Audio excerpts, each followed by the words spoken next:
मेरे जैसी लड़कियां कोठे पे पहुंच जाएंगी तो कौन जिम्मेदार होगा? ये समाज जिम्मेदार होगा, ये रिश्तेदार होगा, कौन होगा बताइए? मैं पूछती हूँ। नहीं मैं मजबूर नहीं, मैं कोई भी औरत वहाँ नहीं जाना चाहती। आपके समाज में ही छिपे हुए यहाँ पे, जहाँ हमदर्द है वहीं पे भेड़िए भी हैं। और जो हमदर्द इंसान होगा कड़वा बोलेगा, हमदर्द इंसान नाजायज फायदा उठाने की कोशिश करता है। ऐसी लड़कियां अगर धोखे में चली जाती हैं गलत रास्ते पे, तो समाज उनको नहीं छोड़ता है, समाज उस लड़की को दोषी मानता है। कहाँ से वो लड़की दोषी होती है?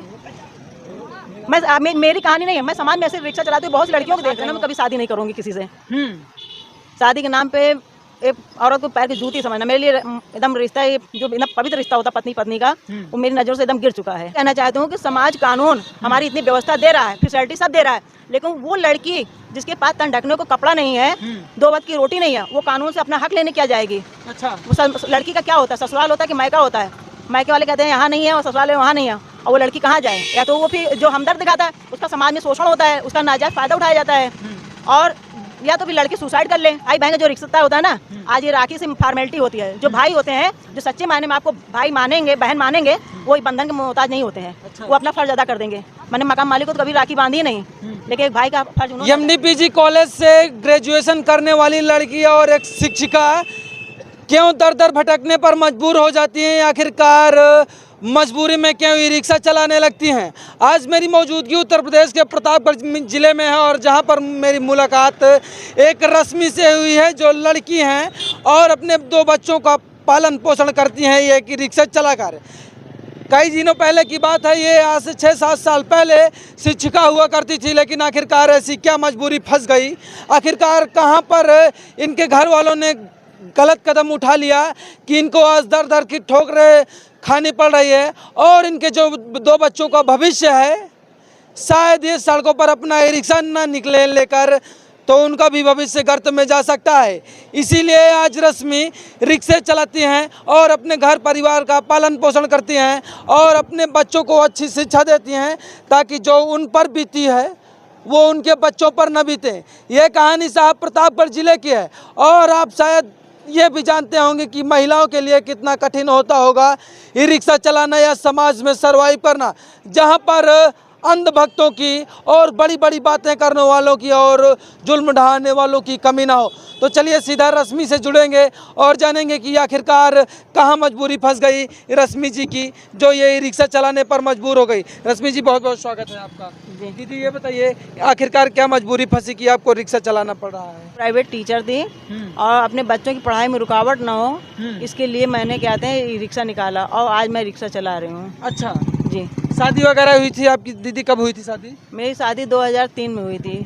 जी। तो पति के साथ क्यों नहीं है आप अपने? क्योंकि पति ड्रिंक करते हैं। अच्छा। ड्रिंक करते थे, और ड्रिंक करके उन्होंने सारा बिजनेस तहस नहस कर दिया था, और जिसकी वह मतलब मैंने रिश्तों को संभालने की कोशिश की। अभी मेरा डिवोर्स नहीं हुआ है। अच्छा। और पति आते हैं, लेकिन मैं उनको कह देती हूँ कि आप यहाँ पे आइए तो, लेकिन ऐसा गलत काम मत करिएगा जिससे मेरे बच्चों पे गलत हो, और उनको कोई जिम्मेदारी नहीं है। अगर उन्होंने जहाँ 10,000 खर्चा हुआ, कभी 2,500 दे दिया 6 महीना साल भर में, तो बहुत बड़ा एहसान समझते थे। तो उनका देना ना देना मेरे लिए कोई इम्पोर्टेंट नहीं रखता था, और मैं इसीलिए बच्चों की वजह से रिक्शा चला रही हूँ।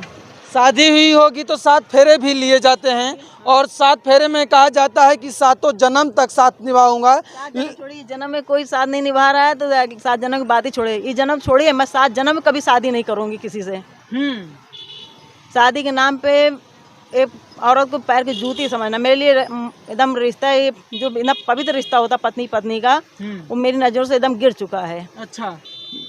कैसे कहानी शुरू हुई? क्या घर वालों को नहीं मालूम था कि जहां आपकी शादी हो रही है आपके साथ छल किया जा रहा था? घर वालों को, आपके माता पिता को, भाई को नहीं मालूम था? नहीं, मेरे पिताजी को नहीं मालूम था, लेकिन बाद में जब तिलक लेके गए तो मेरे भाई को मालूम पड़ा। लेकिन समाज के डर से कि तोड़ देंगे तो लोग क्या कहेंगे, मेरी शादी वहाँ की गई। अच्छा, समाज के डर से जब एकाएक जान गए, लेकिन फिर भी आपकी शादी वहाँ कर दी जबरन? जी जी हाँ। लेकिन भैया मैं ये पूछती हूँ, ये मीडिया पे जो आप दिखा रहे हैं, इसका फायदा क्या होगा? जी। शायद कुछ आपको न्याय मिल जाए, आपकी जो बातें हैं वो लोगों तक पहुंच जाए, ताकि जो आपके साथ हुआ शायद किसी और बहन के साथ ना हो। इस वीडियो का उद्देश्य नहीं, तो मैं ये कहना चाहती हूँ कि समाज कानून हमारी इतनी व्यवस्था दे रहा है, फैसिलिटी सब दे रहा है, लेकिन वो लड़की जिसके पास तन ढकने को कपड़ा नहीं है, 2 वक्त की रोटी नहीं है, वो कानून से अपना हक लेने क्या जाएगी?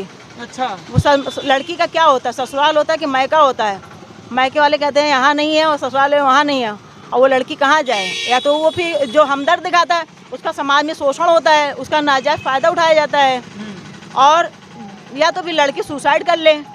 यहाँ तक कि मैंने मायके से कभी पैसा भी नहीं मांगा था, लेकिन जब ड्रिंक इनके हाथ टूटा था तो मैंने अपने पिताजी के पास फ़ोन किया। तब मेरे पिताजी ने कहा कि मेरी बेटी ने आज तक मुझसे कभी कुछ नहीं मांगा है, आज पहली बार मजबूरी तहत मांग रही है।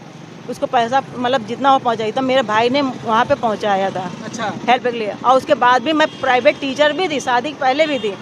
तो मैं जितना पैसा भी था जो मुझसे हो सकता था वो सब मैंने इनको सपोर्ट करने की कोशिश किया, लेकिन जब इनकी हरकतें देखी और इतना परेशान हो गया तो मुझे डिसीजन लिया मैं नहीं, हालात ऐसे सिचुएशन हुआ कि मुझे ससुराल छोड़ना पड़ा। अच्छा।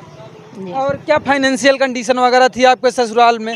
बच्चों का पालन पोषण वहाँ नहीं हो सकता था रह के लखनऊ में? नहीं, वहाँ सौतेली सास थी जिन्होंने मतलब अपनी लड़कियों को तो पढ़ाया लिखाया, लेकिन मेरे हस्बैंड को नहीं पढ़ाया। मतलब सौतेलेपन का बर्ताव किया? हाँ, उन्होंने कभी प्रॉपर्टी या कोई चीज़ ऐसा बनाया ही नहीं कि मतलब जिससे मैं अपने बच्चों के लिए, अपने तन सर छुपाने के लिए जगह के लिए वो कर सकूं। और अंत में मैं फिर यहाँ जब आई मायके में तो मेरे पिताजी ने जो शादी में मेरा सामान दिया था, वही सामान को मैंने ये जान लिया था लड़की को शादी के बाद भी हो जाता है कि मायका भी मेरा पराया हो गया है। तो मैंने कहा कि मैं मान लो यहाँ पे गुजारा कर लूँगी, लेकिन मेरा बेटा कैसे रहेगा। तब मैंने अपने उन्हीं जेवरों को बेचा। उसमें मेरी उस टाइम माताजी जिंदा थी। मेरी शादी के कुछ साल भर के 1.5 साल बाद मेरी माताजी और पापा और बड़े पापा ताई ये सब लोग एक्सपायर कर गए। अच्छा। तो ज़मीन में कुछ पैसा कम पड़ा था तो मेरी माताजी ने लगाया, और वो ज़मीन मैंने जब यहाँ ससुराल से आए थे तो सन शायद 2009 या 10 में हम आए थे, उसी टाइम उस ज़मीन को मैंने ख़रीदा था। फिर उसके बाद मैंने मायावती आवास जब आया तो उसके लिए भी मैंने दौड़ा धूपी किया, तो मेरे पास कोई आईडी नहीं थी, उसमें मुझे वो आवास नहीं मिला था। एक छत मिल जाए आपको। जी हाँ, जहाँ मैं रह सकूं। लेकिन फिर उसके बाद ये मोदी का मतलब जब आया योगी जी का, तो इसमें मैंने मतलब आवास के लिए किया। इसमें भी मुझे बहुत परेशानी का सामना करना पड़ा। 3 साल तक मैं इसके लिए लड़ाई लड़ी, काफ़ी लोगों ने सहयोग भी किया, और लास्ट में मुझे 2.5 लाख मिला। अच्छा। जी, लेकिन इसके लिए संघर्ष काफ़ी करना पड़ा मुझे। ये अरे याद नहीं आ रहा है। एक छत के लिए साहब काफ़ी संघर्ष करना पड़ता है। आप चाहे जितने उसके हकदार हों, लेकिन जो हकदार होता है शायद उसको समय से नहीं मिल पाता है, जो हकदार नहीं होता है उसको समय से पहले मिल जाता है। कमीशन मिलता है बस। कमीशन के लिए भाई देखिए मुझसे तो नहीं लिया गया, लेकिन हाँ मुझे परेशान इतना किया गया कि मैं तहसील दिवस होता है, डीएम के यहाँ भी गई, तहसील दिवस पे भी गई। अंत में जब मैं हार गई तो योगी जी के पास मैंने फिर कंप्लेन किया। फिर वहाँ से मतलब कार्रवाई हुई, तब मुझे जाके 2.5 लाख मिला। नहीं तो उन्होंने सीधे कह दिया मैं सन 2023 से पहले मैं तुमको मकान दूंगा ही नहीं। अच्छा, योगी जी के पास आपको जाना पड़ गया? हाँ, वो कंप्लेन करना पड़ा, यानी कि आपको वहाँ तक जाना ही पड़ गया, यहाँ जिले स्तर से नहीं हो पाया। लेकिन एक मैं 4 दीवारी में रहने वाली महिला इतना नहीं होती है, लेकिन जहाँ समाज पे गलत और खराब लोग रहते हैं वहीं पे मार्गदर्शन करने वाले लोग भी होते हैं। उन्होंने मार्गदर्शन करते गए और मैं वहाँ पे पहुँचती गई। अच्छा। और आप शिक्षिका थी इसके पहले? जी, तब उस क्या लगता था जो बच्चों का भविष्य है, एक शिक्षिका रहते हुए आजीविका उनकी नहीं चलाई जा सकती, उनको अच्छे से नहीं पढ़ाया जा सकता था? क्योंकि प्राइवेट टीचर का इतना इनकम नहीं होती है भैया जिस हिसाब से। क्योंकि आप जाते प्राइवेट स्कूल में जाते हैं सर्विस करने, तो क्या कहते हैं आपको 2,000 3,000 या 5,000 अच्छा 10,000 भी देते हैं। तो आज रेंट पे जाएंगे, जिस टाइम मैं पढ़ाती थी उस टाइम 2,000 3,000 रुपये था। अच्छा। आज अगर 10,000 भी देते हो तो रेंट पे रहने वाली टीचर अगर 2,500 3,000 रुपये रेंट पे उसको दे देती है, प्लस खर्चा कर देती है, तो बच्चों को पढ़ाएगी क्या और क्या भविष्य के लिए बचाएगी। अच्छा। तो इसके लिए महंगाई इतनी, तो मजबूरी के तहत मुझे रिक्शे पे आना पड़ा। इसको मैंने साइड बिजनेस के लिए निकाला था कि मैं साइड बिजनेस मतलब करके करूँगी, लेकिन फिर नहीं।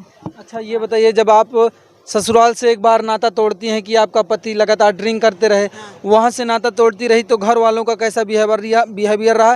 क्योंकि कहीं ना कहीं उनकी गलती थी जिसका नतीजा आप भुगत रही थी, तो इनका कैसा बिहेवियर रहा? उनका बिहेवियर तो भैया भूल जाइए, मेरी नहीं, हिंदुस्तान की हर लड़की का ये होता है कि शादी के बाद उसका बिहेवियर भाई को चाहे कैसा हो, लेकिन भौजाई को लगता है मेरी छाती पे आकर बैठ गए। लेकिन कोई भी लड़की होती है, अगर कोई इंसान आदमी भी अगर गिर जाता है तो उसको भी उठने में टाइम लगता है। साल लग सकता है, 2 साल लग सकता है, 10 साल लग सकता है। क्या लड़की को पैदा करने वाले माँ बाप के घर में उसका इतना भी हक नहीं होता कि वो 2 दिन अपने मायके में आके रह सके?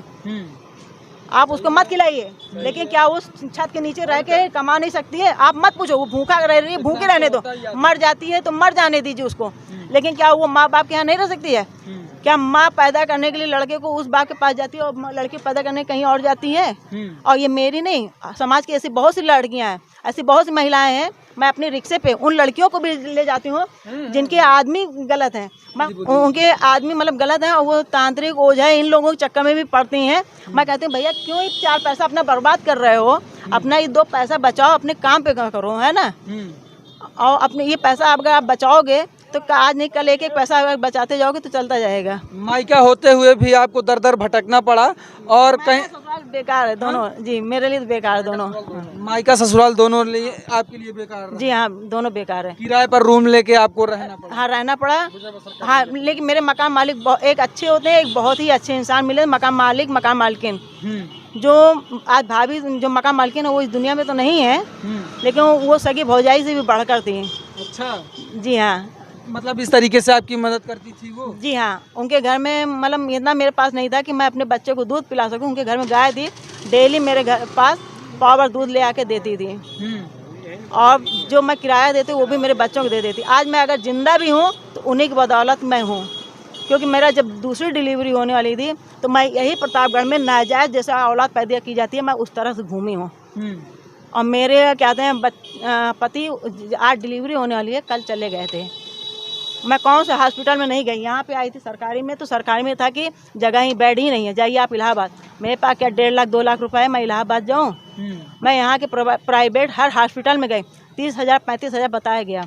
और मेरा मकान मालिक कहीं शादी में गए हुए थे, लेकिन जब रात में 11-12 बजे आए तो उन्होंने सुना, तो उन्होंने क्या कहते हैं कार लेके मुझे ले गए, तो मेरी डिलीवरी कराया उन्होंने, तब मेरा दूसरा बेटा हुआ है। मतलब अपनों से बढ़कर आपके मकान मालिक ने साथ दिया? जी हाँ, मेरे लिए तो भगवान थे। जहाँ आपके न पिता हुए न भाई हुए वहाँ नहीं, पिता तो एक्सपायर कर गए थे। हाँ, मेरी शादी के आने के बाद कुछ दिन बाद ही हुआ कि पहले मम्मी ख़त्म हुई, उसके दूसरे महीने पापा ख़त्म हुए, उसके बाद पहले ताऊ ख़त्म हुए, बड़े पापा, फिर उसके बाद मम्मी ख़त्म हुई, फिर पापा ख़त्म हो गए, फिर उसके बाद 5-6 महीने बाद बड़ी मम्मी भी मेरी एक्सपायर कर गई।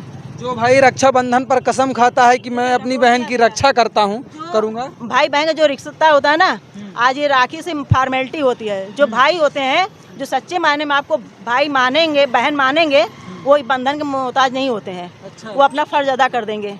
मैंने मकान मालिक को तो कभी राखी बांधी ही नहीं, लेकिन एक भाई का फर्ज उन्होंने अदा किया। अच्छा। जी हाँ, बिल्कुल। एक भाई का फर्ज आपके मकान मालिक? हाँ, मकान मालिक ने अदा किया। वो भाभी थी जिनको मैं कभी मत देखी थी, न ताकी थी, मैं जानती भी नहीं थी। उस घर में मुझे बहुत अच्छे लोग मिले, और उसके अलावा भी रोड पे भी काफ़ी लोग ऐसे मिले हैं जिन्होंने मेरा सपोर्ट किया है। और अच्छा, जब ये आप ई रिक्शा सीखने ई रिक्शा कैसे सीखना पड़ा? फिर आपको ई रिक्शा कैसे सीखना पड़ा? ई रिक्शा मैंने जब कर्ज लेके निकाला था तो ये हुआ कि किसी ने उंगली पकड़ाया तो उसका पहुँचा मत पकड़ो। तो इसको मैंने अपने छोटे वाले भाई से बात किया तो उसने कहा मैं चार्ज कर दूंगा।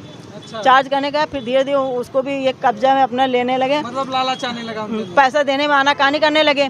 अब मैं कर्ज अगर जहाँ मेरा 10,000 सोचती हूँ 10 दिन में हो गया है, वहाँ जाने पर 5,000 दिए, बताइए मैं घर का राशन भरूँ, बैटरी का निकालूँ, उसका करूँ।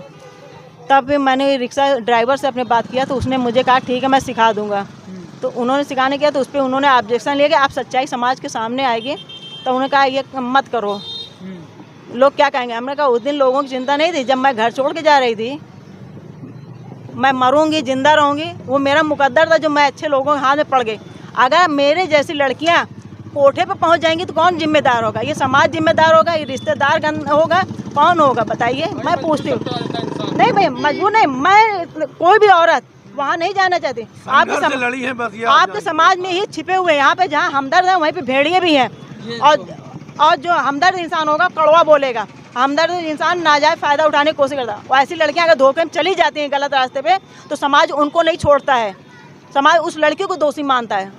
कहाँ से वो लड़की दोषी होती है? मेरी कहानी नहीं है, मैं समाज में ऐसे रिक्शा चलाते हुए बहुत सी लड़कियों को देख रही हूँ और समाज कानून बहुत फैसिलिटी देता है, लेकिन वो औरत अपना हक ले कहाँ से? कानून लागू ही नहीं हो पाता। शहर में मैंने तो आपको पहली बार ही रिक्शा चलाते हुए आज, हाँ 6-7 साल नहीं, आज पहली बार नहीं, आज 1-2 साल पहले मैंने आपको देखा। क्यों आप इसके पहले मीडिया में नहीं देखे? हाँ, नहीं मीडिया तब मैं एक्चुअली पिछले 1 साल से चला रहा हूँ लगातार, तब मैंने देखा था। तो आज मैंने आपको देखा तो हम कहे बात करते हैं कि आखिरकार दीदी क्यों रिक्शा चलाने लगी। हाँ तो इसलिए आज मैं अपने पे डिपेंड हूँ और ये रिक्शा एक तरह से उन महिलाओं के लिए कहती हूँ, चाहे जैसे भी कर्ज लेके या कुछ भी करके करती हैं तो इतना ये कमा लेंगी कि किसी के आगे हाथ नहीं फैलाना पड़ेगा और स्वाभिमान के साथ रहेंगी। बच्चे क्या करते हैं दीदी आपके? मेरे बच्चे पढ़ रहे हैं, बड़े वाला बेटा मेरा इंटर का एग्जाम दिया है और छोटा वाला 4th क्लास में है। हाँ जी। कब ग्रेजुएशन की थी आप? MDPG से ग्रेजुएशन कब की थी? ग्रेजुएशन शायद 1995 में साथ किया था क्या?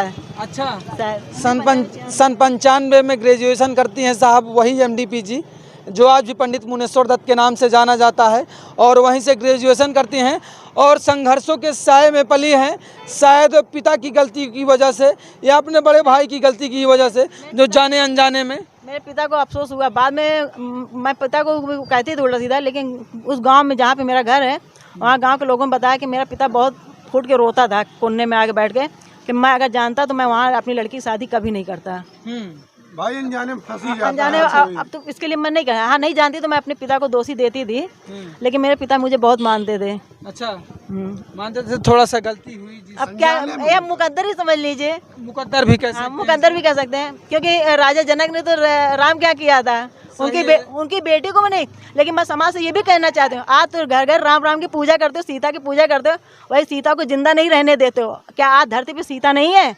सूप नखाई पैदा है, आज भी धरती पे सीता है, उनको जिंदा रहने दीजिए। आज भी मोहम्मद साहब हैं, उनको ज़िंदगी सकून है। हाय हुसैन क्यों नहीं हुए, क्यों कहते हो? ईसा मसीह को सूलीब चढ़ाते समय उस दिन तकलीफ हुई थी। मैं हर धर्म को बोल रही हूँ, क्या आज ईसा मसीह जैसे लोग नहीं हैं?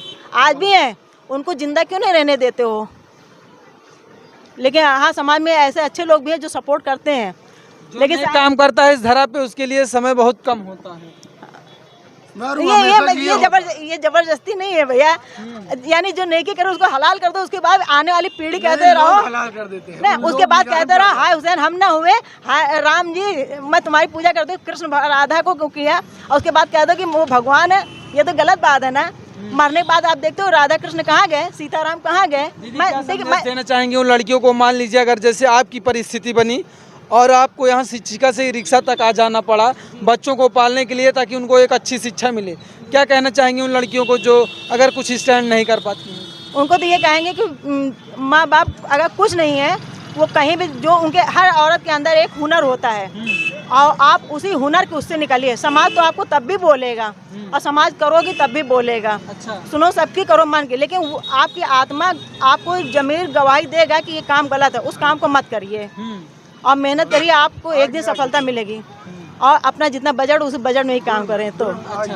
ये अपना समय दिया, अपने अमूल्य समय दिया, क्योंकि आप जब अपने बिजनेस टाइम में थी, इसके लिए धन्यवाद। कोई बात नहीं भैया, थैंक यू। लेकिन अगर मेरा इस इंटरव्यू से अगर कुछ किसी को होता है तब तो फायदा है, नहीं तो बेकार है। ऐसे तो बहुत से इंटरव्यू दिखाए जाते हैं, कहीं विकलांग का दिखाया जाता है, कहीं कुछ दिखाया जाता है, कोई फायदा नहीं होता है क्योंकि कानून अंधा है। मेरा कर्तव्य है दिखाना, समाज को आईना दिखाना। आपने अपना कर्तव्य भैया, जो लोग दिखाने जो नहीं, जो देखने वाले देख रहे हो, समझ रहे हो, सपोर्ट कर रहे हैं, और जो नहीं देख रहे हो वो अंधे ही रहेंगे। चलिए, ये देखिए, ये रश्मि दीदी थी साथ में और इन्होंने अपना वक्तव्य रखा। आप सभी हमारे साथ जुड़े, आप सभी का बहुत बहुत धन्यवाद। देखते रहिए अल्लाह बोल प्राइम। कैमरामैन धर्मेंद्र के साथ मैं तुल तिवारी। जय हिंद, जय भारत।